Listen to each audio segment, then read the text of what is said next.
I believe that what you desire, you have to become. Like, you cannot walk through life thinking a man is going to save you, because they're not. No. Because you're going to attract what you are and not what you want.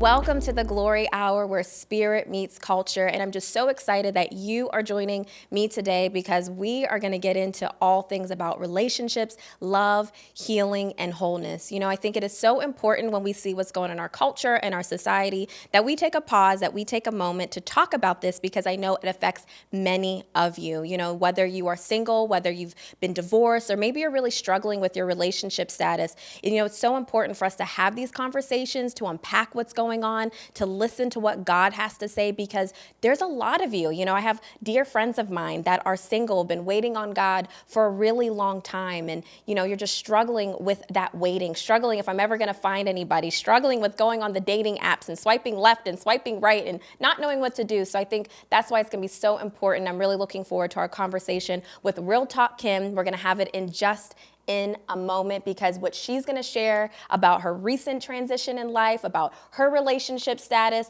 what's going on, and what the deep work that God did within her, I truly believe it's going to bless your life. It's going to uplift and edify your spirit. Well, you know, if you've been enjoying the Glory Hour, we are 9 episodes in. Be sure to follow, subscribe, and share with your friends. Tell somebody about what we are doing here. It's only on Cornerstone Television Network's YouTube channel that you can check out the Glory Hour podcast. And you know, my heart for this, for the Glory Hour, is to bring you joy, hope, and inspiration to as many people as possible as we talk about things that are happening in the culture, things that are shifting, how they impact us, affect our spirit, so we can have a spiritual perspective. We can get God's heavenly perspective on these issues, because we know, y'all, God was the first one that created relationships, right? When we go back to the Garden of Eden, when we have Adam and Eve, he has the heart for relationships. You know, when we look at the Godhead, the Father, Spirit, Holy Spirit, the Son, it's a family, it's relationship. And God desires for us to be in relationship. God desires us to be in covenant.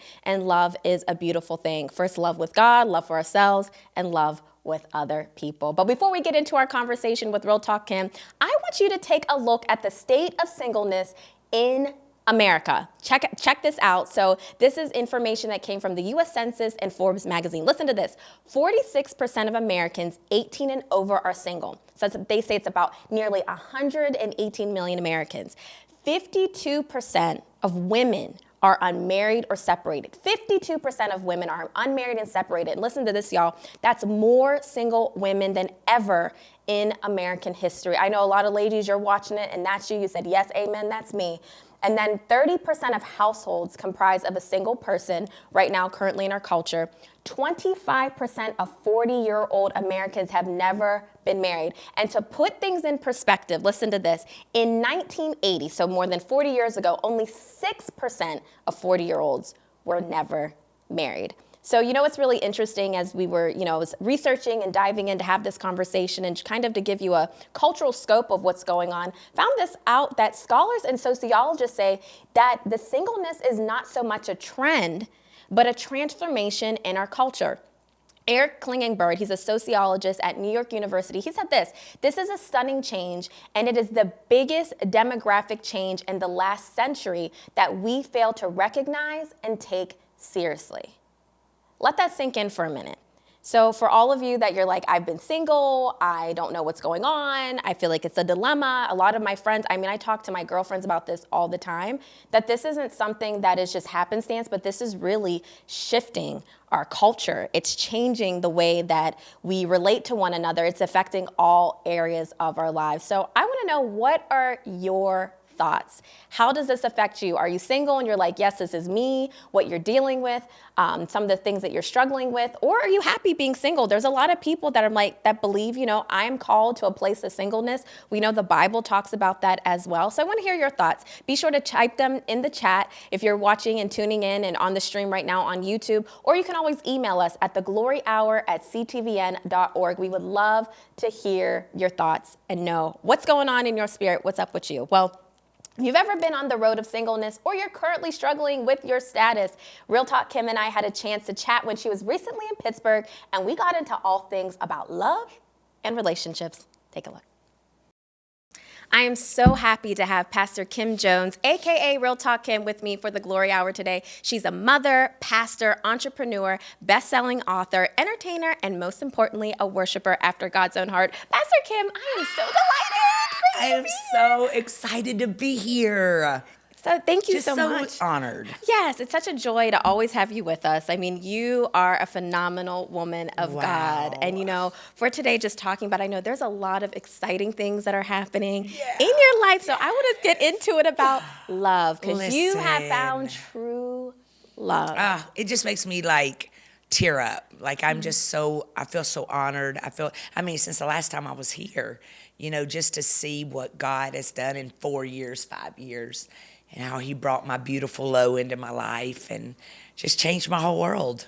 So beautiful. So different. It's so different. And you know, one thing, like I know recently on your podcast, you introduced everyone to Lo, your man, your brother man, your baby, your boo bag. And I was just so happy. Even when I first saw, like when you're posting little things on TikTok, it just made my heart so happy. So can you share a little bit of how you met? Listen, so I pastor a church, and I was so at peace with just my life. I just moved downtown, sold my house that I'd lived in for 7 years, had always been married until the last 5 years, and was the first time I spent alone was those 5 years. And so last year I was like, man, I feel like I want to move to a high rise. You know, I just turned 50 years old and I'm going to move to a high rise and I'm going to live downtown and live the city life.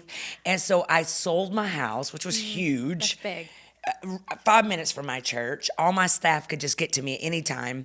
And I moved downtown on the 15th floor. And I started going to this place with my brother and sister-in-law that live about 2 miles from me in a high-rise as well. And this place was called St. Regent. And it has a cool fireplace outside. And every Sunday night, it was like a place me and my brother and his wife would go just hang out because just church is over and just chilling. And I saw this gorgeous chocolate, 6'4.5" Yes. man walked by my table, and it was in January, so he walks by my table, and we just kind of stare at each other, and I'm like, oh my God, he's so handsome. And he just said something like, man, those wings look so good. That's all he said. And then he came back by, and we just kind of kept watching each other. Both of us were a little shy, and that was it. 3 months later, on Easter, we're back. And we're sitting at the fire, and this man comes over and says, do you mind if we both join you by the fire? And so I turned around, and it was Lo. And he says he still remembers it because I just got this biggest grin on my face, so extra. I'm just so extra. And I just looked at him and was like, oh, like just basically, I cannot believe this. And we're inseparable ever since. You know, we spent the first, he showed up at my church for Easter. Yeah. Like a week later, he shows up at my church. He had no idea who I was. And he would just send me a text like once a day after he got off my prayer call. Like he found out. I never told him I was a pastor. Wow. He would never date me if he knows I'm a pastor. So I think I told him I was like a motivational speaker or something. And sure enough, he found me on Instagram. Wow. And I had that morning prayer, and I saw Lo pop on, and I was like, oh my gosh, he's going to find out that I'm a preacher. And after that, every time we get off the prayer call for those 7 days, he would just send me a text like what he got out of out of my prayer call, which was special. And then he shows up at my church on Easter, and man, we just spent the first 7 months just getting to know each other. I had a book coming out. You got to get up. So he was like, we're not going to take away from your book. We're just going to spend time just really building a relationship. He was like the first guy that was so balanced. Like he's not in ministry, just a good man, just a good heart, just a solid. Like he's got friends that he's known for 30 years that are still in his life, which really was huge to me because ministry, you don't keep friends long like that, you know? So finally, at about our 7th month, I started trickling him on social media. And, you know, I got millions of people that follow me that actually think I'm their best friend. So they're like, I knew they were going to be nosy. Yeah. And so I was like, no, I'm protecting this one. Yeah. And so we just started trickling him. We got engaged. Just the whole world's kind of been on this journey with us. And now we're just happily in love forever. You know, I love it so much because even just seeing your countenance and just there's this peace. And I love that you were saying even on your podcast I was watching when you were introducing the world, you know, to Lo, it's like I could see just he's such a calming spirit that came across on camera, and it's just amazing to see how, like, you really talked about how he's brought balance in your life. Can you talk more about that? Because I think a lot of women, because you're a public figure, you're saying everybody thinks you're your friend, you have like millions of friends on Facebook, and I just love that. You know, one thing that you were talking about on your podcast is just for a lot of women, when you're in these high-powered positions, when you're front and center, to have someone that brings balance to you and understands that, like, you're in a different sphere, right? Yeah. Like, you're in entertainment, you're in media, you're all of that, but he brings balance and he allows you to shine. How important is that in a relationship? Well, you know, I'm an alpha female. I run companies, I coach, you know, I've got masterminds, I've got all kinds of things going on in my world. And every single man that I ever was with in my life, and everybody knows my story, like, I do not have a problem getting men. It was keeping them, okay?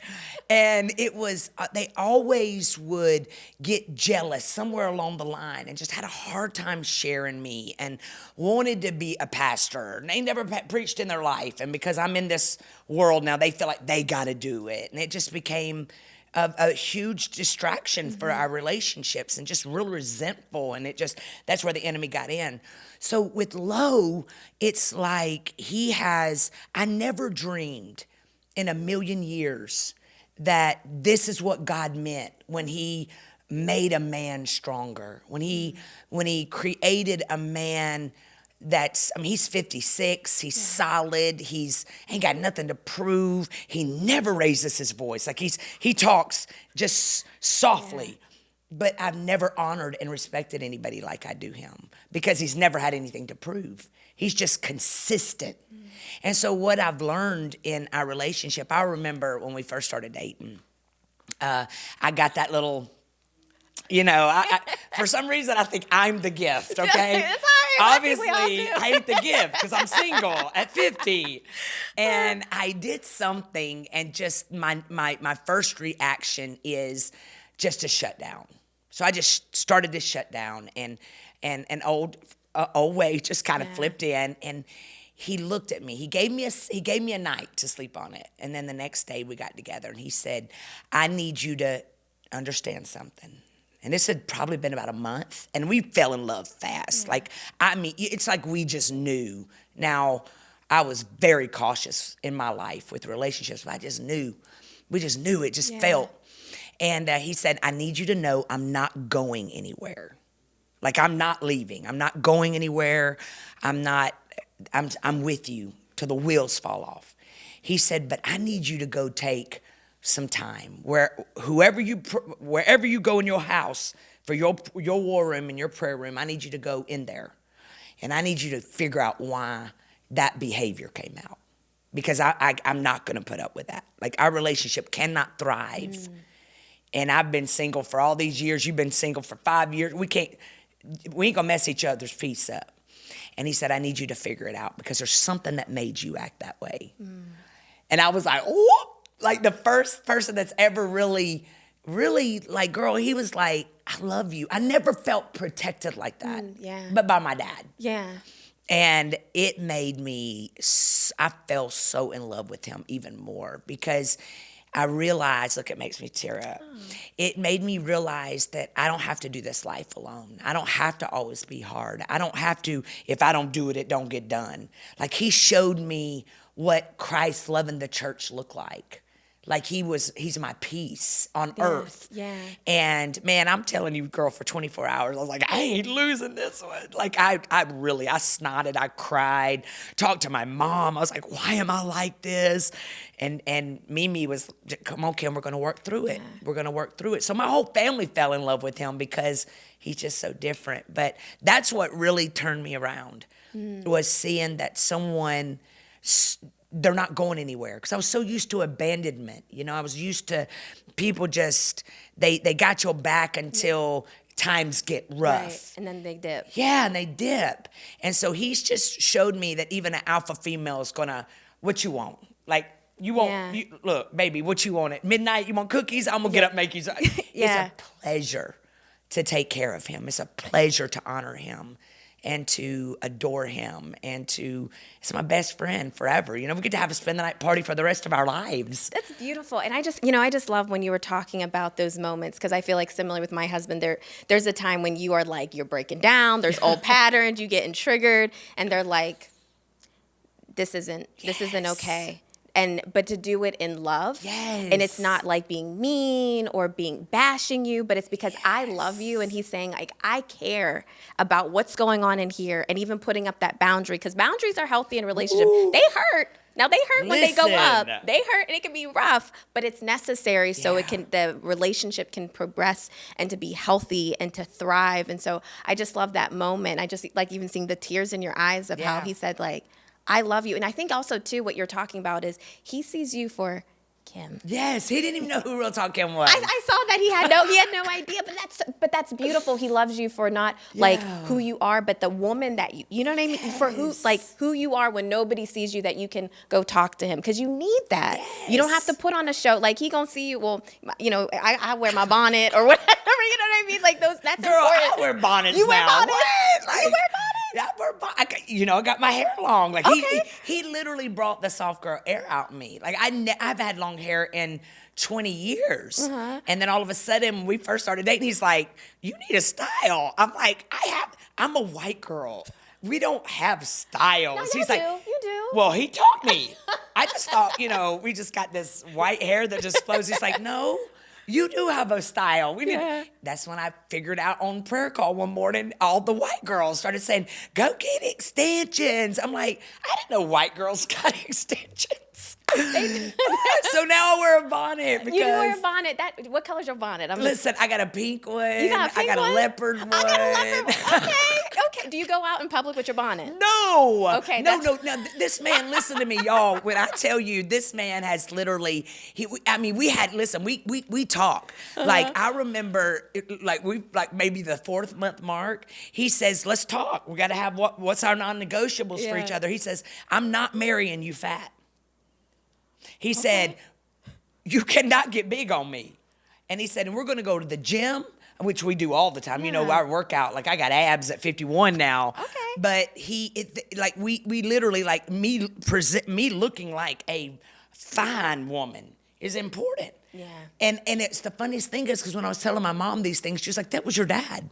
Like any man that takes care of himself, Kim, is going to care about you taking care of yourself.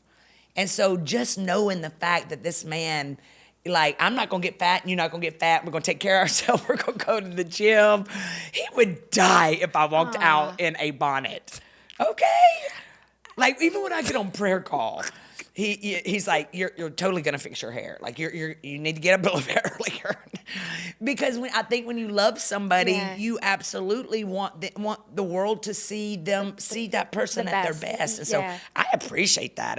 I love that fact. Yeah, that's beautiful. So, you know, I've been therapy. Like I'm a big proponent of therapy. Heck yeah. And you know, one thing I remember one of our sessions, because I was in group therapy, and we talked about the whole thing of like the way we dress, the way we carry ourselves, because sometimes when if someone's looking down or droopy or whatever it may be, because you're dealing with depression, you're dealing with things. And I remember there was a season, so this was, I was like, oh, help me, Jesus. So I'm talking about this previous relationship before I was got married to my husband, Jake. It was not a good relationship. And the way that I was dressing, I looked like I was wearing sackcloth. Yes. Like I looked so bad, but I was depressed. He was kind of manipulative, controlling. It was just not good.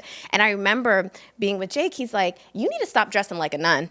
He's like, what are you wearing? He's like, you need to stop it. Like, and I remember going through this phase, like realizing in my closet, like I had all these droopy clothes or certain things because of the trauma that was in, the sadness brokenness that was in. But then with him now, I'm like, I'd like to look nice. He calls me Naomi when I get my braids. Because you're so gorgeous. Because he's proud of you, right? Yeah. Like I am. This is the first relationship where we are just both of us, and we at our best at 50 and 51 and 56. And I love that. Like I never dreamed that I would love the fact that I have a reason to take care of myself even more. Because he's so proud. Yeah. And I'm so proud of him. I love it. And, Yes. so even we're talking about, like, taking care of ourselves, because I know it's like when we take care of our temple, it's a reflection of, like, it's another sign of worship. And so what would you say, like, to how important and necessary it is for healing within before you get into a relationship, doing that work? You know what's so crazy is that, like, I get inboxes a lot from the worst people that are still broken. They're like, man, we just loved you with your mohawk. We liked you better when you were kind of loud. And now I'm just graceful. Pastoring's really helped me a lot too, as far as just growing. And I tell the people all the time, what you see here is healing. Because God doesn't work on you for you to stay in your old grave clothes. When you heal, it shows from the outside. You don't make announcements. There's no clapback in you. There's no anger in you. There's no resentment in you because you're healed. So your outside shows it. I thank God every day that I worked on me. That I did not, there's no way. I started working out in January 2023. This dude is a workout buff. He would have never, literally in December 2022, if you saw me running, you better run because somebody's chasing me. And then January, I get healthy and I meet him in March. So I believe that what you desire, you have to become. Like you cannot walk through life thinking a man is going to save you because they're not. No. Because you're going to attract what you are and not what you want. That's good. And so all my life, I've always attracted what I was, and I hated it. Like we didn't work. And it was when I put in that work, and I literally, girl, when I tell you therapy, when I tell you books, when I tell you instead of Netflix and chilling, I was working on me. I was taking inventory of me. I didn't not for necessarily a relationship because I was so great in my life, but God knew that he was ready for me because God created us for relationships. Right. He created us to be able to have best friend in your life, to hold you and to build you, especially for us women. So I think it is vital, man. There's no reason why when I started thinking about, I remember when I turned 50 and I was thinking about, man, I got everything in my life. I've got amazing books. I just signed a 6-figure book deal with HarperCollins.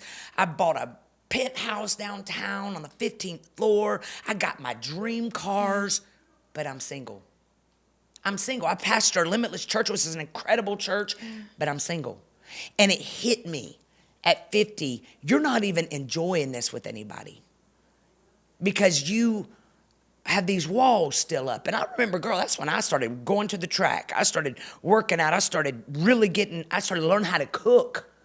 I was laying hands on myself saying, God, help me want to do wifey stuff. So that I'm prepared because I don't want to be living in this beautiful place by myself. And within 3 months, God brought me exactly what I never knew I needed. Never could have even dreamed it. So I started working on me. God did not give you the desires to be married and you're still 50 and not married. There's something going on in you that you're not prepared. I believe it with everything on the inside of me. God is not a sight kind of God. So God's not going to give you a desire for something and not make it happen for you. Right. He's not going to dangle, I'm just going to let you desire it for the rest of your life and you're never going to have a companion. No. There's a reason that you ain't married yet. So what is it? Work on you. Stop, put the walls down. Go to therapy. Maybe it's a daddy issue, or you seeing your daddy treat your mom a certain way, or maybe it was with you or with a counterfeit that didn't love you like Christ loved the church, and now you're afraid. Maybe you got trust issues, and that is blocking the right one from coming into your life. And so work on it because God did not put those desires in you without planning and giving you everything you need on the inside to draw it to you. I just feel like mic drop right there. Seriously, Because right? what you're talking about, because there's a lot of women right now, like we see in our culture, that there's more women that are single, that are in their 30s and different things. But I love what you're saying because it's the same thing I realized. So for me, it was like the healing happened within within the marriage, where I'm proud of y'all for working it. Oh, thank you. Because I saw there was all the trauma that started coming up and certain things, and I was acting out in ways that there was a point where I'm like, I don't even recognize who I am. Like, how did I become this person? But I didn't deal with my trauma. I didn't deal with my issues. So I needed help, and I went to therapy and doing that deep work within and peeling back the layers, looking at certain behaviors and patterns, because I think sometimes we get into self-preservation mode. Like, I got it all together. I'm good. And I was, I got married at 29. So, I had time to being single and all these things, but learning how to be a wife and learning all these things, like share space, like in that surrender, like you have to be willing to be broken, and that's what people don't want to deal with. Ladies, what Pastor Kim is saying, I know it's hard. You have to focus on you when you're just saying like, why am I single? But there's something you're not dealing with, because you'll get real jacked up in a marriage. You don't deal with it, it's going to come to the surface. Because you automatically, like for me, I make a ton of money. Everything I touch blows up. I am just like blown away that I make as much money as I do. So if we're not careful as alpha females, if we're not careful, especially in this world, in Atlanta, there is like 5 women to every 1 man. And lots of millionaires in Atlanta in women.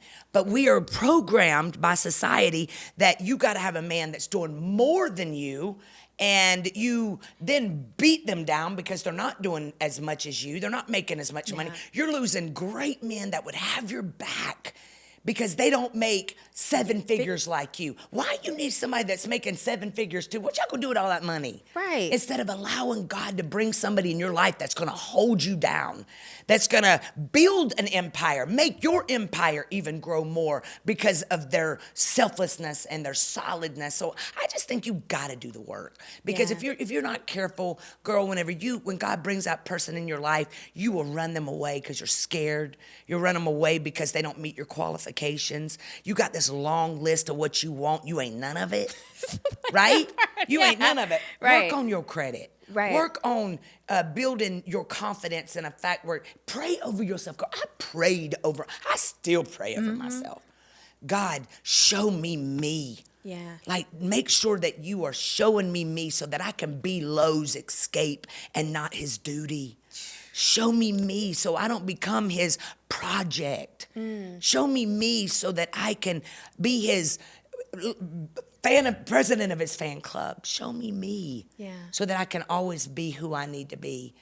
And that's what you need to pray. You got to pray specifics. Yeah. You want a man, pray specifics. You do have to work to on you. Because I feel like being in a relationship, being married will force you to go in the prayer closet in ways you never thought, asked, or imagined. And so I feel like I've become more of an intercessor, just like I'm on my knees and on my face for my husband. And, Pastor Kim, when you were talking, the Holy Spirit just reminded me, I love Hebrew words that when you talk about a wife, it's ezer kenegdo. And a lot of people translate it as helpmate, but it's the power corresponding to man. Like, it's not, and what you're saying, it's not about the money. It's not what's in the bank account. It's what's your weight in the spirit. Come on. What authority do you have in the spirit to go to battle for this man, or to pray for this man, or even for him to do the same for you? Yes. That's what it's about. Because to me, I feel like what is the most beautiful thing, it doesn't matter what's in the bank account, if it's $1 million or 10 cents, but if you got a praying man who will intercede for you and cover you, man. I mean, fight for you. Yeah. I mean, one that's got you in the spirit. Yeah. With Lowe, he's quiet. He's strong, but yet he's a man of few words unless he needs to, right? Great personality. But I had been married to someone that literally during worship, I looked down and he'd be on his knees with his hands up in the air. But the devil, okay? Like, he had all the actions, but the devil, like his life did not portray. And so when I met Lowe is so, his prayers are just so beautiful and simple. Yeah. But his walk is so righteous. And so I I just really want to encourage women out there. It doesn't matter how old you are. Like, at 50, when I realized I have all of this going for me and I'm all by myself, I then I did not feel sorry for myself. I literally started working on me in the wife area. You know what I did? I went and got me some friends that had been married. I mean, they'd always been my friends, like Dr. Dee Dee Freeman, Pastor Taffy Dollar, Joel Tankard. Like, I got me they were all my friends. I preached for them at their conferences, but I wanted to spend time with them. So we started going on vacation together. We started spending time together, and all of them had been married. I planned my life around being around women that were incredible wives. Dr. Dee had been married 39 years, Taffy Dollar 36 years, Jewel Tankard 25 years. And I would watch how while we're on vacation in Mexico, Dr. Mike would call Dr. Dee and they would just stare at each other on the phone and like they're best friends. And so I was intentional about putting people in my life to show me what does a equally yoked relationship look like after 30 years. They're still crazy about each other. Every single one of them, when their husbands would call, they went into baby girl voices. They gaga goo goo, like they are addicted to each other. But their husbands are first, not their ministries. And I started realizing that the things that I put first in my last relationships were not biblical. And so they taught me how to wife. They taught me how to be a wife. They taught me how to honor, respect. Yeah. So if you are single and your desire, I believe 2024 is the year for husbands and wives. Yeah. I believe that we are not girlfriend and boyfriend in it, okay? God is bringing restoration and restitution in those heart areas, and get ready. Ooh. Don't play. Don't be playing. Be serious about where you're going and get yourself ready for what you're praying for. Pastor Kim, I love that so much because I know I have some sister friends. I have some glory sisters right now. There's two in particular. Y'all know who you are. I'm not going to call your names out because I pray for them because I know that is something that's on their heart is to be married and all these things that we declare and decree. And I want everybody to get married. Y'all, It's the greatest thing ever.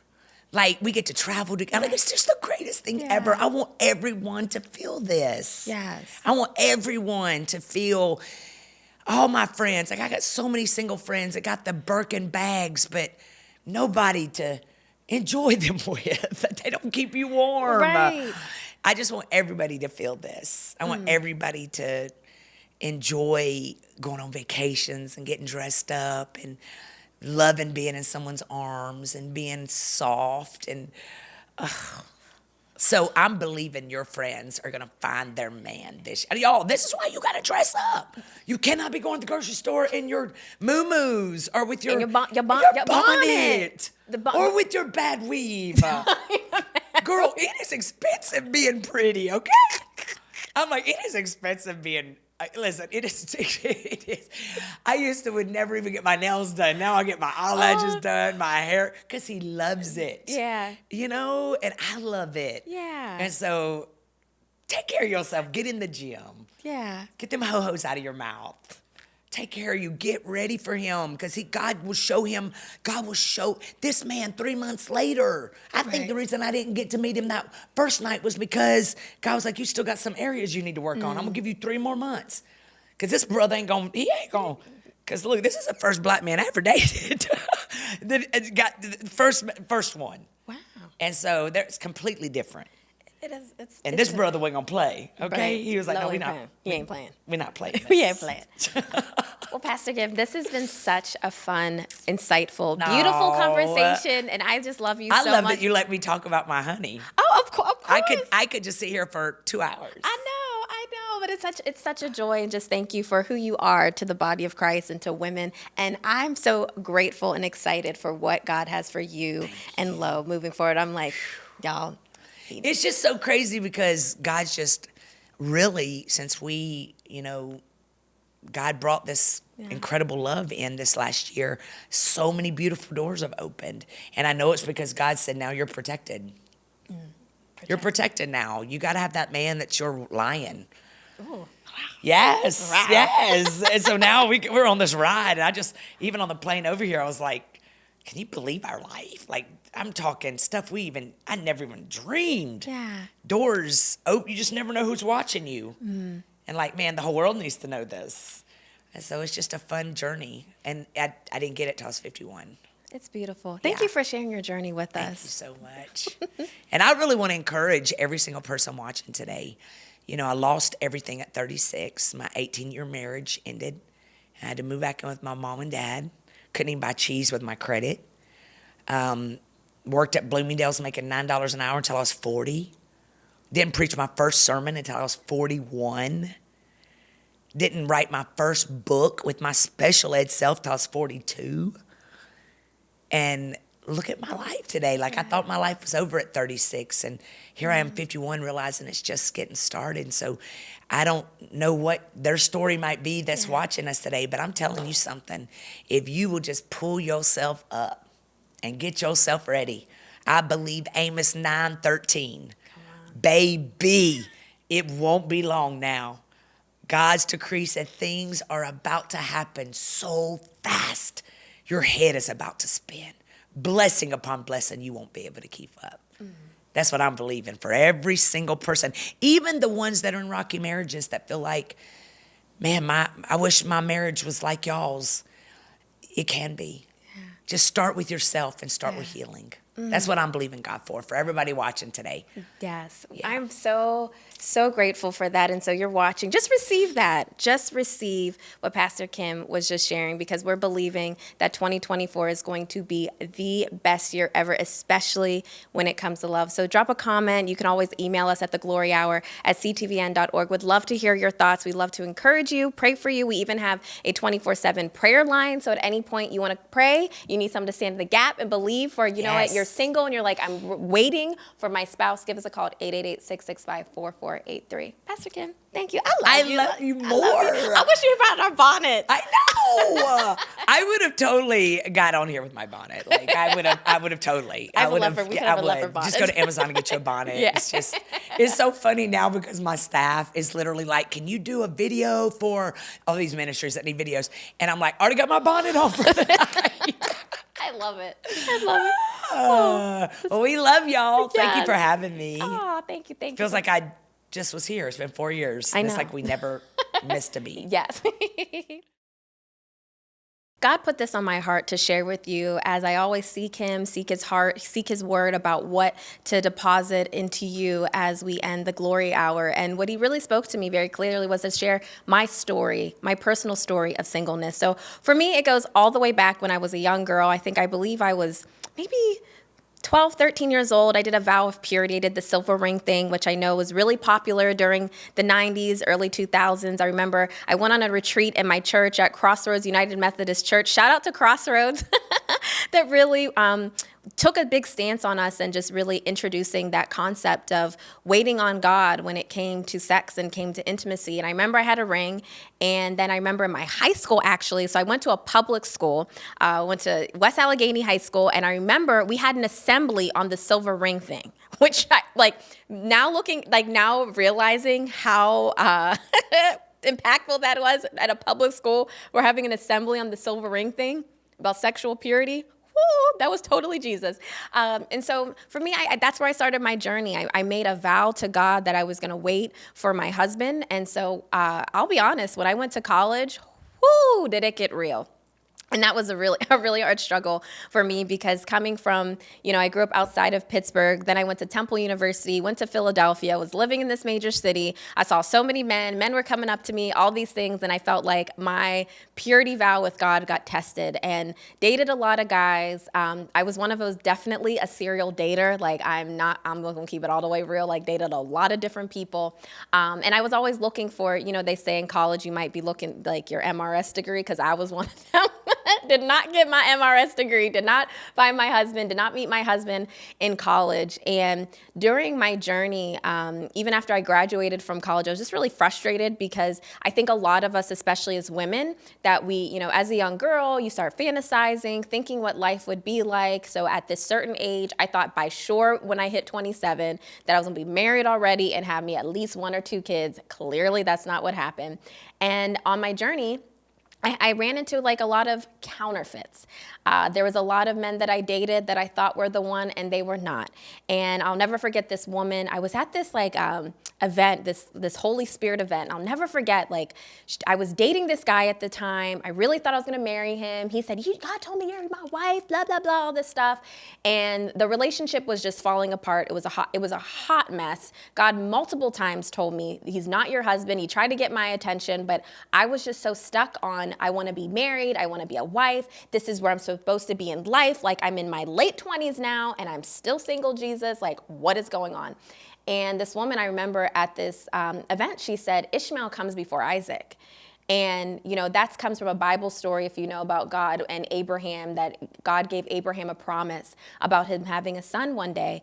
And because, Abraham and Sarah, if you're familiar with the story, they were very old. Sarah got a little impatient and said, you know what, this is taking too long, waiting on God. So I'm going to have you, Abraham, sleep with my slave, Hagar. Hagar had Ishmael, but that was not the promise because God specifically said, I'm going to bless you with a son, you and Sarah. So eventually, as we know, they ended up having Isaac. But the way that God really started speaking to me, and I later on went to write a book called Ishmael Before Isaac, where I just unpack and share the stories of my Ishmaels, of the men that were in my life that I thought I was called to be married to. And God made it very clear by certain things that, no, they were not the one for me.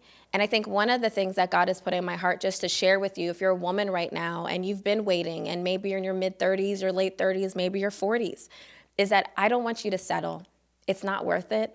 It makes it a lot harder, even when you get into a marital relationship and when you're not equally yoked and you're not walking in the same direction. I love that Amos, in the book of Amos, it says, like, how can two walk together if they don't agree on the same direction? And if you're just settling with someone and you're just being with someone because you just want that appearance of being married and being together, I'm telling you, there's gonna be a lot of hardship and a lot of destruction, and you don't want that. And I'm so grateful. Can I tell you, I'm so grateful for everything that God blocked in my life, every man, every counterfeit that God said, no, I didn't get married to these men, even though it didn't matter how much money they had or how little money. It didn't matter. It wasn't God's best for me. And one part of my story that was really the hardest point of my singleness is I remember I had just went through a breakup, and I was heartbroken. And I remember God told me to go to the Pittsburgh Arts Festival, which is, at the time it was held at Point State Park. There's thousands of people around. And I remember he said, now I want you to go by yourself. And during the day, like, my friends were like, hey girl, come out with us. Why don't you hang? And I was like, no, I'm going to go to the Arts Festival by myself. And God was just like, yeah, we're going to go to the Pittsburgh Arts Festival together. And I remember being around hundreds of people by myself. And I remember standing by a bench and sitting on the bench, and it was overlooking the rivers. And I'm getting emotional just thinking about it. And I remember just feeling so lonely and saying, God, where are you? Am I ever going to get married? Am I ever going to have children? Like, I don't know what to do. I felt like I was at a standstill, and I was so embarrassed. I remember I actually saw a coworker, their family, like, they were walking past me, and I hid because I just didn't want them to see me completely by myself, because I'm at an arts festival. That's where you go and you're with people and you're hanging out, and here I am just by myself. And in that moment, God really just started to speak in my heart as I sat there, and I had my big, sunglasses on, and I was like crying, trying to no one to see me. I'm breaking down. And he just started speaking to me of how I made marriage an idol, how I really needed to keep my eyes on him and to trust him. And from that moment, I remember getting up from that bench and my life wasn't the same. And God started doing a really deep work inside of me. He started speaking to me about things, really preparing my heart. And so, I'm really thankful looking back on that journey, because I will say this about singleness. Singleness is yes, it's really a hard time, but it's a beautiful time to really allow the Holy Spirit to do the deep inner work that is needed to take out the weeds, to deal with the traumas, the hurt, and the pain, so you can be whole. Because I think what we see a lot of times in our culture, and I know I talk to a lot of my friends, is there's such a breakdown we see in so many families and divorce and all of these things. And I really believe it's because we're not willing to first do the deep work inside of ourselves. Because when you get married, that is a covenant, and we go to the altar. And I remember a man of God once say, everybody's like, oh, so excited to go to the altar. But the altar is a place of sacrifice where things die. So if you're not willing to make a personal altar first with God, with Jesus, with the Holy Spirit, it's going to be really hard when you get into that relationship and that marriage, because God's going to do a refinement. God's going to prune things. God's going to just do certain things in that marriage that maybe you're not ready for. So I just encourage you, if you're watching right now, and allow God to do the deep fire refinement inside of your heart and your soul. One piece of wisdom that I will be transparent and honest, I did not follow from a woman of God, one of my spiritual mentors. She told me to, even though I was getting deep work inside of myself, she also said, make sure you get therapy. I did not get therapy. And then, had it years later, on the road of therapy, because it's so important to be whole. That is really, really important. Jesus is after our wholeness. Well, I want to fast forward. My story of singleness is that, after a long time of waiting, of praying, there's a whole other story that is in there. And I actually, if you want to check out my book, Ishmael Before Isaac, I just explained the whole story, the whole God story of how I ended up meeting my husband. We were engaged on February 11th of 2017. I told my husband, I said, at the time, I said, we knew early on that God had called us together, and we had a very special and unique call in our life. And I told him when we got the ring, I said, do not propose to me on February 14th on Valentine's Day. I don't want that, because everybody gets proposed to on February 14th. So he did it 3 days before February 11th, and it was beautiful. It was in front of our friends and our family, the closest ones that loved us. And then I was married at 29 on June 17th, 2017. And I shared that all to say, and I just want to encourage you and inspire you that if you are single right now, if you are waiting on God, hold on to hope, seek Him first, and surrender your all to Him. And also, I have a lot of, several close friends, and they know who they are, that it can be really hard in the waiting. It can be really crushing and really painful, and you feel like you're forgotten about. But God has never forgotten about you. God's eye is on you. And a scripture that God had me hold on to that comes out of the book of Song of Solomon in my season of singleness is, don't awaken love until the time is right. I think what we see a lot of time in our culture is hop into bed with anybody, just get with so-and-so. Don't awaken love until the time is right. Because you are so deserving as someone that will love you, who will honor you, who will cherish you, and will take the covenant seriously. And so I just wanted to leave you with that. So I really hope that this conversation we had with Real Talk Kim about love, healing, wholeness, and relationships blessed you. And I also pray that maybe if you are struggling today with singleness, maybe you are going through a rough time, maybe you're dealing with a broken heart, you can reach out to me. I would love if you put in the chat, or if you want to email us at thegloryhour@ctvn.org, because it's personal. I would love to pray for you, because I don't want you to feel alone another day, and just to know that I'm here to walk with you and to pray with you and to cheer you on, because I have testimonies and stories of women that have waited. I have a dear friend. She waited for years, and now she's getting married in April. There's another story of a woman. She had a horrible engagement story. This guy was no good, proposed to her with a Walmart ring. I mean, it was bad, right?